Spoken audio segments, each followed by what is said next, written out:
독일 여자 기술자가 한국에서 만난 한 남자. 여러분, 오늘 제가 들려드릴 이야기는 제 인생을 완전히 바꾼 경험에 관한 것입니다. 저는 클라라 바그너라고 하고 독일에서 원자력 제어 시스템 전문 엔지니어로 일하고 있어요. 2년 전 유럽의 차세대 원전 프로젝트 심사를 위해 한국에 갔었는데 그때까지만 해도 한국 기술을 우습게 보고 있었습니다. 하지만 서울에서 한 남자를 만나게 되었고 그 만남이 제 모든 편견을 깨뜨렸어요. 프랑스의 음모로 제가 공경에 빠졌을 때도 그 남자는 저를 위해 목숨을 걸고 진실을 지켜냈습니다. 과연 무슨 일이 있었던 걸까요? 그리고 왜 지금 독일과 한국이 함께 원전을 개발하고 있을까요? 지금부터 차근차근 들려드리겠습니다. 본 영상은 개인정보 보호를 위해 스토리를 재구성한 이야기입니다. 여기서 잠깐! 여러분들의 구독과 좋아요는 대한민국의 위대함을 널리 알리는 큰 힘이 됩니다. 저는 클라라 바그너입니다. 독일 베를린 공대를 졸업하고 현재 바덴비르텐베르크주 정부 산하 에너지 전환 자문단에서 일하고 있어요. 원자력 제어 시스템이 제 전문 분야죠. 2022년 가을 유럽연합에서 차세대 소형 모듈 원자로 프로젝트 입찰이 공고되었습니다. 저는 독일 측 기술 심사관으로 참여하게 되었어요. 유럽 내부에서는 당연히 프랑스와 독일 연합이 유력한 후보였습니다. 회의실에 들어갔을 때 분위기는 여유로웠어요. 프랑스 대표 피에르가 말했습니다. 이번엔 우리가 확실히 따낼 수 있을 거야. 경쟁 상대가 별로 없잖아. 독일 동료인 하일리히도 동조했어요. 맞아. 미국은 자국 시장에 집중하고 있고 러시아는 제재 때문에 참여 못하고. 그런데 갑자기 사무국에서 발표했습니다. 이번 입찰에 한국의 K-SMR이 참여합니다. 회의실이 조용해졌어요. 피에르가 코웃음을 쳤습니다. 한국? 반도체나 잘하지 원전은 아니잖아. 우리가 60년간 쌓아온 기술인데. 하일리히도 거들었어요. 한국이 원전 기술이 있긴 한가? 일본 기술 베낀 거 아니야? 저도 솔직히 비슷하게 생각했어요. 한국이라고 하면 삼성 휴대폰이나 현대 자동차 정도만 떠올랐거든요. 원전 기술은 서구의 전유물이라고 생각하고 있었습니다. 설마 진짜 경쟁이 될까? 제가 동료에게 물었을 때 모든 사람이 고개를 저었어요. 있을 리 없지. 구색 맞추기용이겠지. 하지만 한국 측 제안서를 받아보고 깜짝 놀랐어요. 두께가 다른 나라의 2배나 되었거든요. 이게 뭐야? 쓸데없이 복잡하게 만든 건가? 처음 반응이었습니다. 그때는 몰랐어요. 그 두꺼운 제안서 안에 얼마나 치밀하고 혁신적인 기술이 담겨 있는지 말이죠. 기술 검토를 위해 서울에 가게 되었습니다. 처음 와보는 도시였는데 생각보다 현대적이더군요. 하지만 여전히 마음 한편으로는 과연 여기서 뭘 배울 게 있을까라는 생각이 있었어요. 호텔에서 나와 택시를 타려고 하는데 갑자기 오토바이가 뒤에서 달려왔어요. 피하려다가 넘어져서 무릎을 다쳤습니다. 피가 나고 있었는데 아픈 것보다 당황스러웠어요. 그때 한 남자가 달려왔습니다. 괜찮으세요? 피가 나고 있네요. 유창한 영어로 말하면서 저를 일으켜 세웠어요. 병원에 가야겠어요.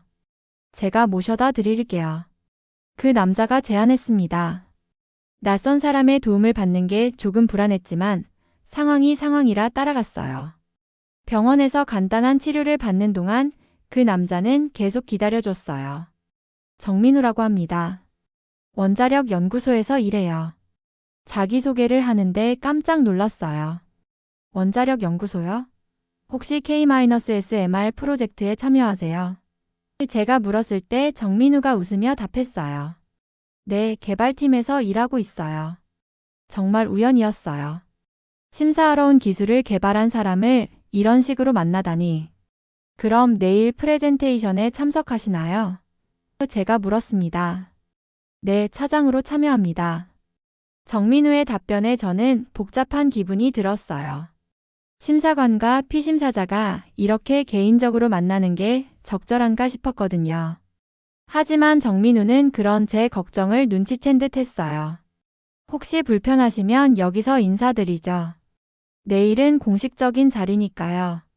그런데 이상했어요. 이 사람에게서 뭔가 다른 느낌을 받았거든요. 서구 사람들과는 다른 따뜻함이 있었어요. 도움을 주면서도 부담을 주지 않으려는 배려가 느껴졌습니다. 병원을 나올 때 정민우가 말했어요. 내일 좋은 평가 부탁드린다는 말은 안 하겠어요. 그냥 공정하게 봐주시면 됩니다. 그 한마디가 묘하게 마음에 남았어요. 다음날 서울의 한국원자력연구소를 방문했습니다.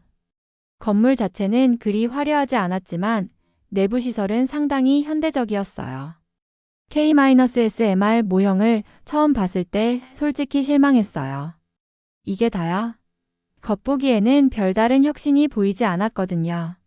하지만 정민우가 설명을 시작하자 분위기가 바뀌었습니다. 기존 원전과 다른 점은 크기가 아니라 안전 철학입니다. 정민우가 차분하게 말했어요. 사고가 나면 어떻게 대처할 것인가가 아니라 애초에 사고가 날 수 없도록 설계했어요. 구체적인 설명을 들어보니 정말 놀라웠어요. 전력 공급이 끊어져도 자연 중력만으로 냉각이 되고 인간의 조작 없이도 안전하게 정지되는 시스템이었거든요. 이건 불가능해요. 제가 중얼거렸을 때 정민우가 웃으며 말했어요.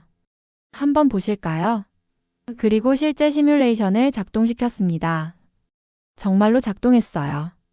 모든 전력을 차단했는데도 시스템이 스스로 안전 모드로 전환되는 걸 봤습니다. 이런 게 정말 가능하구나. 저도 모르게 감탄했어요. 점심시간에 정민우와 커피를 마시게 되었어요. 독일 기술과 어떤 차이가 있나요? 정민우가 진심으로 궁금해하며 물었습니다. 독일은 정확성에 집중해요. 모든 걸 계산하고 통제하려고 하죠. 제가 답했을 때 정민우가 고개를 끄덕였어요. 한국은 조화를 추구해요. 기술과 자연이 함께 가는 방법을 찾으려고 합니다. 정민우의 설명이 인상적이었어요. 그때 처음 느꼈어요. 이 사람은 단순히 기술자가 아니라 철학자 같다고. 독일식 냉철함과는 다른 따뜻한 지혜가 있다고 말이죠. 클라라 씨도 독일 사람답지 않게 따뜻하시네요. 정민우가 웃으며 말했을 때 제 얼굴이 빨개졌어요. 이상했어요. 저는 원래 이런 반응을 보이지 않는 사람인데 다음날 호텔로 돌아오니 프랑스 대표 피에르가 기다리고 있었어요. 클라라, 우리 이야기 좀 하자. 심상치 않은 표정이었습니다. 한국 기술이 어때? 피에르가 물었을 때 저는 솔직하게 답했어요. 생각보다 훨씬 뛰어나요. 특히 안전 시스템은 혁신적이고요. 피에르의 표정이 굳어졌어요. 클라라, 정신 차려. 우리가 이기려면 한국을 견제해야 해. 그리고 충격적인 제안을 했습니다. 한국 기술에 결함이 있다는 보고서를 써줘. 내가 독일 대표니까 신뢰성이 있을 거야. 피에르의 말에 저는 경악했어요. 그건 거짓말이에요. 제가 본 한국 기술은 정말 우수했어요. 제가 거절하자 피에르가 위협적으로 말했습니다. 그럼 내가 한국 편이구나. 혹시 개인적인 감정이 섞인 거 아니야? 그때 피에르가 휴대폰을 꺼내더니 사진을 보여줬어요. 정민우와 제가 커피를 마시는 사진이었어요.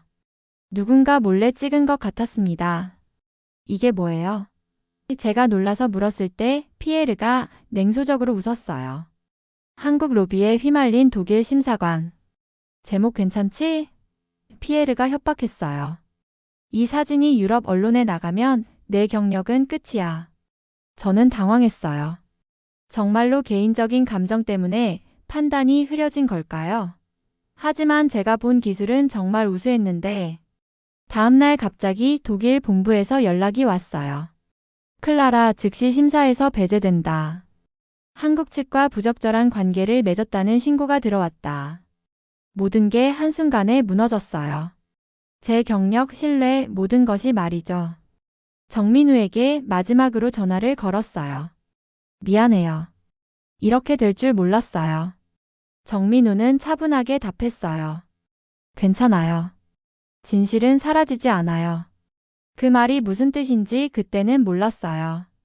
한국으로 돌아온 정민우와 연구팀은 묵묵히 프로젝트를 계속했습니다. 제가 빠진 상황에서도 흔들리지 않고 최선을 다했어요. 며칠 후 놀라운 소식을 들었어요. 정민우가 유럽 언론과 인터뷰를 했다는 거였어요.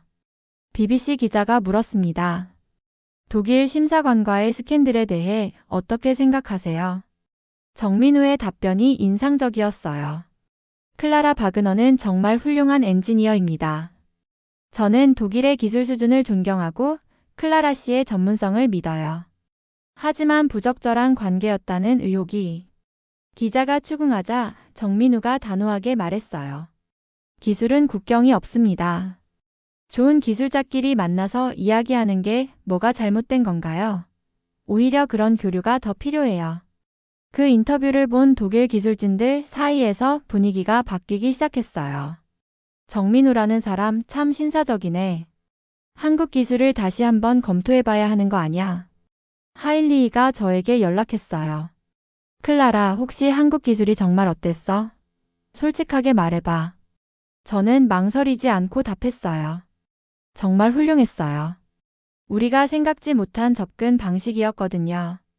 그리고 제가 본 것들을 자세히 설명했습니다.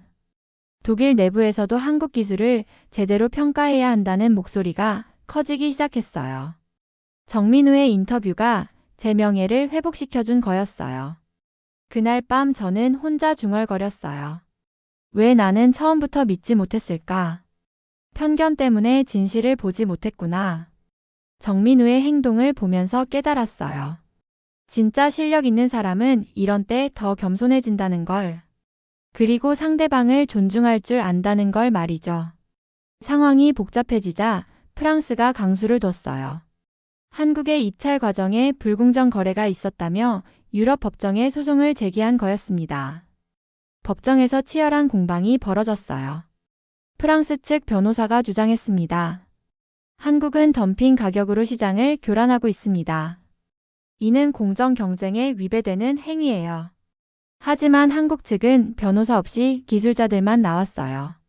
정민우가 직접 법정에 서서 증언했습니다.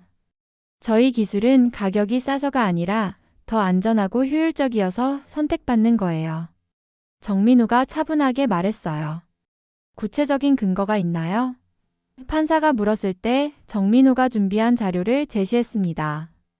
실제 시뮬레이션 데이터와 안전성 테스트 결과였어요. 법정 분위기가 바뀌기 시작했어요. 기술적 우수성이 명확하게 드러났거든요. 프랑스 측 변호사도 반박할 말을 찾지 못했어요. 그때 저도 법정에 출석했어요. 증인으로 소환된 거였습니다. 클라라 바그너 씨, 한국 기술을 어떻게 평가하시나요? 판사가 물었습니다. 저는 망설이지 않고 답했어요. 기술은 진실을 숨기지 않습니다. 제가 본 한국의 K-SMR 기술은 정말 혁신적이었어요. 하지만 한국 측과 부적절한 관계를 맺었다는 의혹이. 프랑스 측 변호사가 방해했지만 저는 당당하게 말했어요. 기술자끼리 기술에 대해 이야기하는 게 무슨 잘못인가요? 오히려 그런 교류가 더 필요합니다.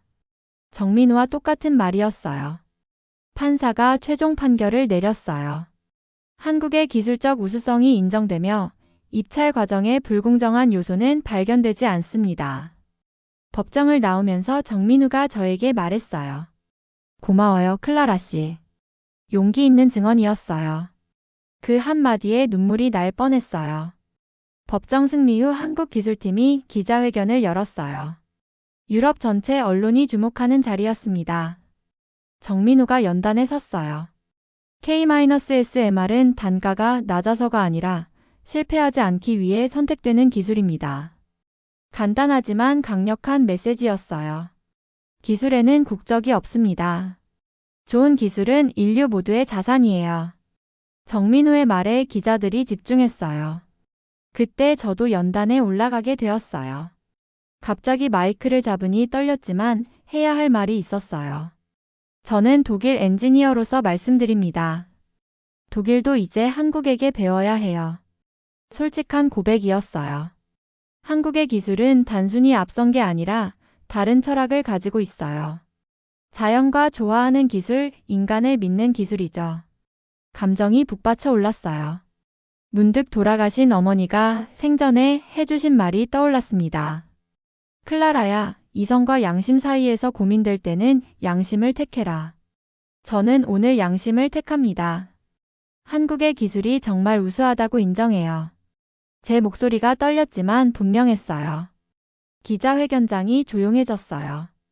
그리고 한 기자가 박수를 치기 시작했고 곧 전체가 박수를 쳤어요. 정민우가 저를 바라보며 미소를 지었어요. 그 미소에는 고마움과 존경이 담겨 있었어요. 저도 처음으로 마음 편하게 웃을 수 있었습니다.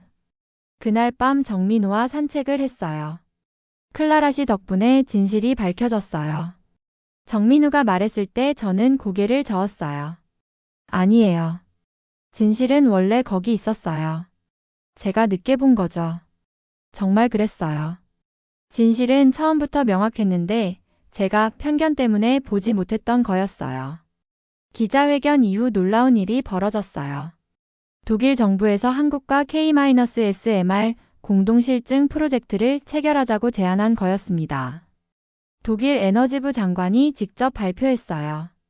한국의 혁신적인 기술과 독일의 정밀함이 만나면 완벽한 시너지를 낼 수 있을 것입니다. 저는 독일 현장 총괄 책임자로 복귀하게 되었어요. 그리고 정민우는 장기 파견 기술고문으로 독일에 오게 되었습니다. 베를린에서 정민우를 다시 만났을 때 정말 반가웠어요. 독일은 어때요? 제가 물었을 때 정민우가 웃으며 답했어요. 정확하고 체계적이에요. 역시 독일답네요. 하지만 사람들이 생각보다 따뜻해서 놀랐어요. 정민우의 말에 저도 웃었어요. 함께 프로젝트를 진행하면서 정말 많은 걸 배웠어요. 한국의 유연함과 독일의 정밀함이 만나니까 정말 놀라운 결과가 나왔거든요. 어느 날 저녁 슈프레강을 따라 산책하고 있을 때 정민우가 말했어요. 클라라 씨 처음 만났을 때 생각해봤어요. 뭐요? 제가 물었을 때 정민우가 멀리 보이는 건설 현장을 가리켰어요. K-SMR 실증 발전소가 건설되고 있는 곳이었어요. 저 발전소를 함께 만들게 될 줄 몰랐어요. 정민우의 말에 저도 감회가 새로웠어요. 저도 몰랐어요. 그때는 한국 기술을 우습게 봤는데 제가 솔직하게 고백하자 정민우가 웃으며 말했어요. 사랑이든 기술이든 진짜는 결국 통하게 돼 있어요. 그 말을 듣는 순간 가슴이 뛰었어요. 지금 저희는 베를린에서 함께 살고 있어요. 같은 프로젝트를 위해서요. 하지만 그것만이 이유는 아닌 것 같아요. 매일 아침 K-SMR 건설 현장을 보면서 생각해요. 편견을 버리고 진실을 봤을 때 얼마나 많은 기적이 일어나는지를요. 그리고 진짜 사랑도 그런 식으로 시작되는 거라는 걸 말이에요. 오늘의 사연은 여기까지입니다. 지금까지 월드스토리TV 저는 유나였습니다. 여러분의 생각을 댓글에 작성해주세요. 또한 대한민국의 위대함을 널리 알리기 위해 구독, 좋아요로 함께 해주세요. 오늘도 좋은 하루 되세요. 감사합니다.